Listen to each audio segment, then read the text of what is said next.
حضرت اما ہوا پہلی عورت حضرت آدم علیہ السلام کی بیوی اور نسل بشر کی مادر گرامی ہے۔ یہودی مسیح مقدس کتابوں میں آپ کا نام بیان ہوا ہے، لیکن قرآن پاک میں ہوا کا نام ذکر نہیں ہوا۔ صرف آدم کی زوجہ کے عنوان سے آپ کی طرف اشارہ کیا گیا ہے۔ مسلمانوں کی تفسیری، تاریخی، روایی کتابوں میں ہوا کا نام ذکر ہوا ہے۔ آپ کے بارے میں مختلف کہانیاں بیان ہوئی ہیں، جیسے کہ آپ کی خلقت کے بارے میں، حضرت آدم و حوا کا منع کیے گئے پھل کو کھانا، آپ کا زمین پر اتارا جانا اور زمین پر بھیجنے کے بعد آپ کی زندگی۔ آپ کی قبر کے بارے میں بھی اختلاف پایا جاتا ہے۔ زیادہ تر روایات میں ہے کہ سعودی شہر جدہ میں واقع قبر حضرت حوا کی ہی ہے۔ قدیم تر روایات میں خدا نے حضرت آدم کی خلقت کے بعد خشکی میں رہنے والے حیوان اور پرندوں کو مٹی سے خلق کیا، اور حضرت آدم نے ہر ایک کے لیے نام چنا، لیکن اسے ان میں سے اپنے لیے کوئی مناسب دوست نہ ملا۔ اسی لیے اللہ پاک نے حضرت آدم کو ایک لمبی نیند سلا دیا اور اس کی ایک پسلی کو منتخب کیا اور اس سے عورت کی خلقت کی، پھر اس عورت کو آدم کے لیے پیش کیا۔ حضرت آدم علیہ السلام اور آپ کی زوجہ دونوں شرم کا احساس کیے بغیر جنت میں بغیر کپڑوں کے تھے۔ ابلیس نے عورت کو فریب دیا اور جس درخت کے پھل سے اللہ پاک نے آدم اور اس کی زوجہ کو منع کیا تھا، اسے کھانے کی توشیق کی۔ عورت نے اس پھل کو کھایا اور آدم کو بھی کھلایا، جس کے نتیجے میں دونوں کی آنکھیں کھلیں اور انہیں سمجھ آئی کہ ان کے جسم پر کپڑے نہیں، چونکہ خدا نے آدم سے پوچھا کہ آدم نے اپنی زوجہ سے پوچھا اور اس نے شیطان کی محتم کیا، اس لیے اللہ پاک نے آدم اور ان کی زوجہ کو سزا دی جس جرم کے وہ مرتکب ہوئے۔ پھر عورت کو کہا گیا تمہارے حمل کے درد کو بہت زیادہ کر دوں گا، درد کے ساتھ بچہ پیدا کرو گی اور شوہر کی مشتاق رہو گی اور وہ تم پر حکمرانی کرے گا۔ اس کے بعد آدم اور حوا کو جنت سے باہر نکالا گیا اور درخت حیات کھانے سے روکا گیا تاکہ ہمیشہ زندہ نہ رہ سکے۔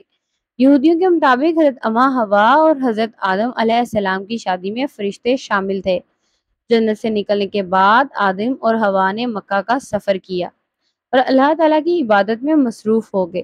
اسی جگہ حضرت اما حوا کو حیض کی ابتدا ہوئی۔ روایات میں ہے کہ 10 قسم کی سزائیں حوا اور اس کی بیٹیوں کو تجویز ہوئیں، جن میں حیض آنا، حمل اور ذا حمل کی تکالیف شامل ہیں۔ اس کے بعد یہ بھی کہا گیا ہے کہ جب تمہارا خاوند راضی ہوگا تو تم جنت میں جاؤ گی۔ کہا جاتا ہے کہ جنت میں بس 2 ایسے انسان ہوں گے جن کی ناف نہیں ہوگی، وہ حضرت آدم اور حضرت اما حوا ہوں گے، کیونکہ یہ ماں سے پیدا نہیں ہوئے ہیں۔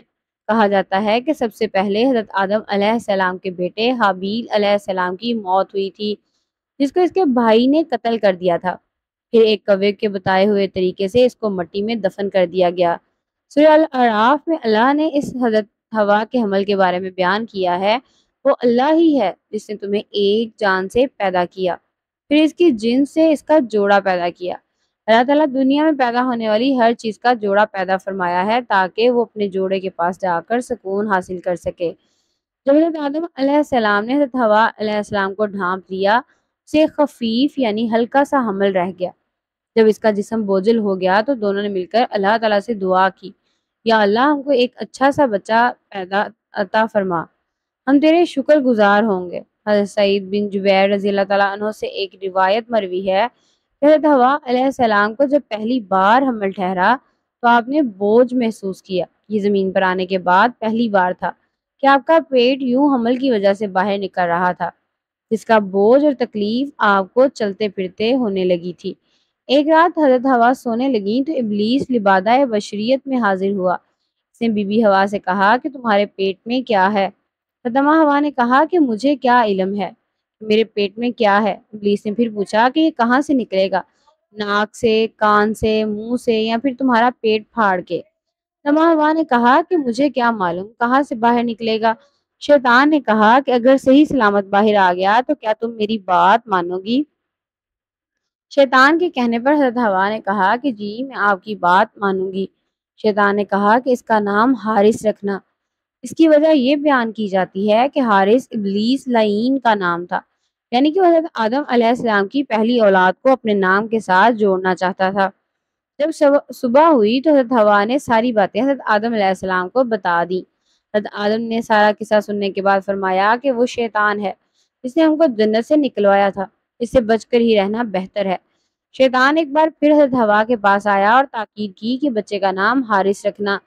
پھر اللہ نے حمل پورا کیا، بچے کو ماں کے پیٹ سے باہر نکال دیا۔ حضرت حوا علیہ السلام نے وعدے کے مطابق بچے کا نام حارث رکھنا چاہا، لیکن حضرت آدم نے بچے کا نام قابیل رکھا۔